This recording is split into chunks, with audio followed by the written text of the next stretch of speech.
Good evening, my dear YouTube viewers. Today also we will continue the yesterday's book. The functional theory was derived from positivism and also organic analogy. The basic premises of theory is not for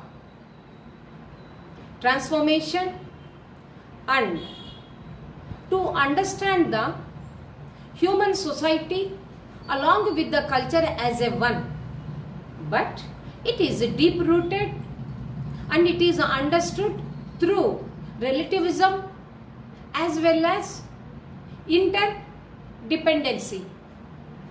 There are many cultures and cultural traits too, but each culture has its own identity with unique feature.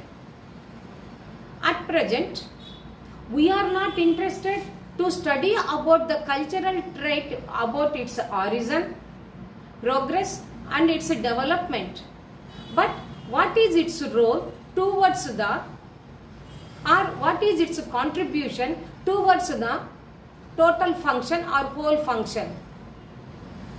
But currently, we are interested to know about the what is its status, that is cultural status point of view, rather than compare with the past or to predict the future. And in functional approach, if you want to understand the social reality, we should automatically rely on static theory. The theory is not based on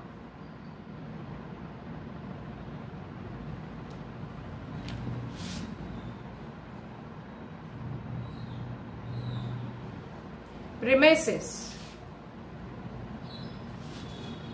It is only assumption if possible or recourse to the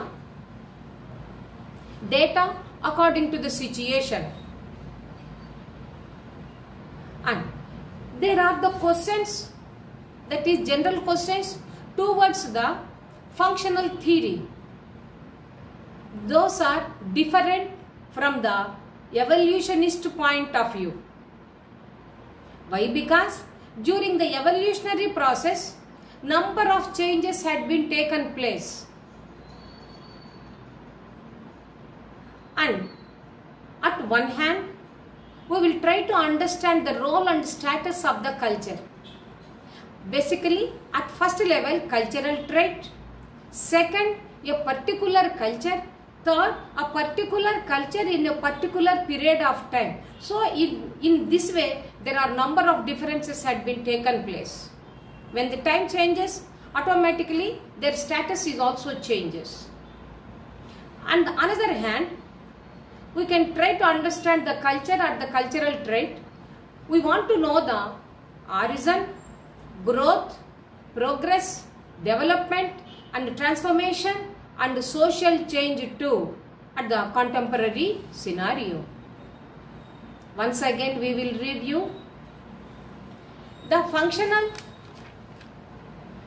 theory is derived from positivism and organic analogy. The basic premises is not for transformation and to understand the human society and culture as a one, but it is deep rooted in cultural relativism and also interdependency. There are many cultures and cultural traits, but each culture has its own identity and its features are unique by its nature.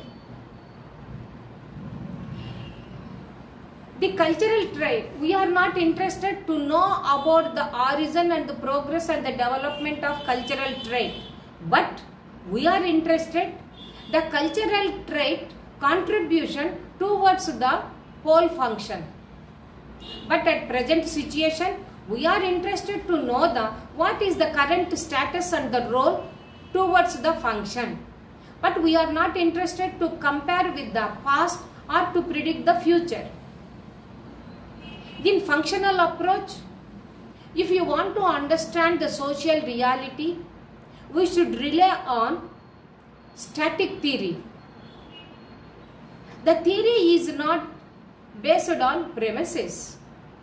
It is assumption if possible. And recourse the data according to the situation. There are general questions towards the functional theory, but it's certainly differently understood by the evolutionist. Why? Because evolutionary process is not the static, it is always undergoing the changes. In such a way, there are number of changes will occur in the theories.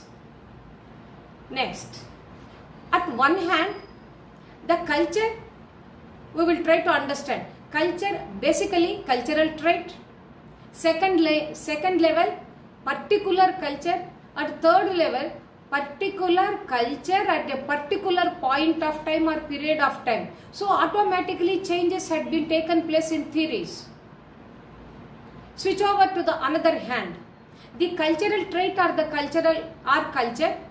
We want to know its origin, growth, progress, development, and transformation and social changes in the theories.